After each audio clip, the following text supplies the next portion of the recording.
ये चीजें कितनी अलार्मिंग है। और हमारी सीमा, जो हमारा परसेप्शन है, उसमें 4 किलोमीटर अंदर तक आकर बस्ती बसा लिया जाना।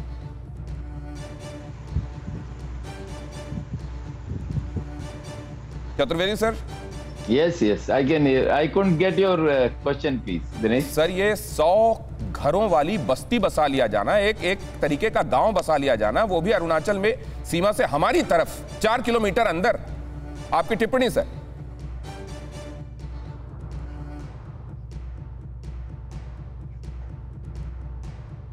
मेजर जनरल AK सिवाज साहब के पास में जाता हूं, तब तक ये सिग्नल्स दुरुस्त कीजिए प्लीज। सिवाज सर, आपका कमेंट।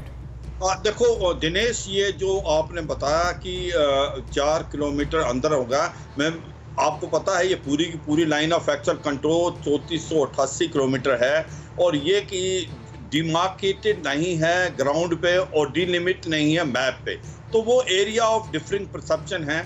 और चीन ने जो ये 4 किलोमीटर उनके हमारे हिसाब से आया, उनको लगता है वो इलाका उनका है, मगर सच्चाई ये है दिनेश, आपको इस तरीके से देखना पड़ेगा कि चीन जो है लास्ट करीब 2-3 साल से बहुत ही एग्रेसिव है लाइन ऑफ एक्चुअल कंट्रोल में, पूरा लद्दाख से लेकर अरुणाचल प्रदेश, और उसने 250 से 300 गांव लाइन ऑफ कंट्रोल के बिल्कुल सटे हुए बनाए हैं, जिसके अंदर उनके अंदर डिफेंसेस हैं, उनके बंकर्स हैं, उनके पानी है, बिजली है। वैसे तो वो गांव बोलते हैं, मगर वो लड़ाई के दौरान डिफेंसिव लोकेलिटी का इस्तेमाल किया जाएगा। और यही नहीं, उसने अपना इंफ्रास्ट्रक्चर बहुत अच्छा कर लिया है, बल्कि ज्यादातर उन्होंने सेंट्रल सेक्टर और ईस्टर्न सेक्टर में, अरुणाचल प्रदेश और सिक्किम में उन्होंने अपनी रोड, अपनी रेलवे लाइन, अपनी गैस और ऑयल पाइपलाइन बिल्कुल लाइन ऑफ एक्चुअल कंट्रोल के तक ले गए हैं। तो मेरा मतलब यह है, आज की तारीख में ऐसा लगता है चीन जो है पूरे जोरों से तैयारी कर रहा है,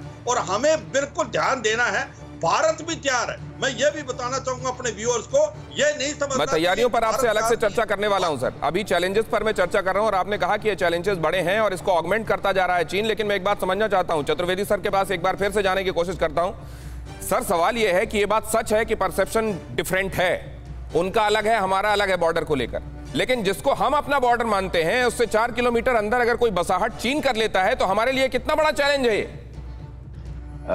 दिनेश, बहुत बड़ा चैलेंज है, और इसको मैं बिल्कुल कन्विक्शन के साथ कह रहा हूं कि इंडियन आर्मी ने उसको चैलेंज किया होगा और उस पर कार्रवाई हो रही होगी। लेकिन ये जो परसेप्शन की बात जनरल सिवाज भी बोल रहे थे, ये बहुत बड़ी और सीरियस इश्यू है।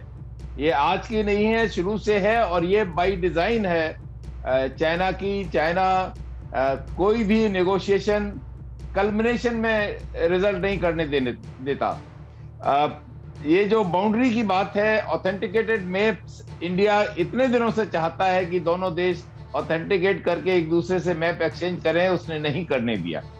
ये केवल इसीलिए कि एक सोची समझी रणनीति के तहत वो जहां भी उसको थोड़ा सा मौका मिलता है, वो अंदर आके देखता है, टेस्ट करना चाहता है कि इंडिया का रिएक्शन क्या रहा, और सब कुछ ठीक रहा तो वो वहां ऑक्युपाई करने की कोशिश करता है। ये पहले भी सलामी स्लाइसिंग वगैरह इस तरह के जो शब्द यूज हो चुके हैं, पहले भी आपको लद्दाख में भी मालूम है ऐसा हो चुका है। इसके लिए हमको बहुत तैयार रहना पड़ेगा। ये लेकिन आपने ये कहा, ये बात आश्वस्त करती है, रिएश्योर करती है कि हमारी सेना इसको निश्चित रूप से संज्ञान में लेकर इस पर कार्रवाई कर रही होगी। अड़ी सोमवार से शुक्रवार शाम 6 बजे सिर्फ TV9 भारतवर्ष पर।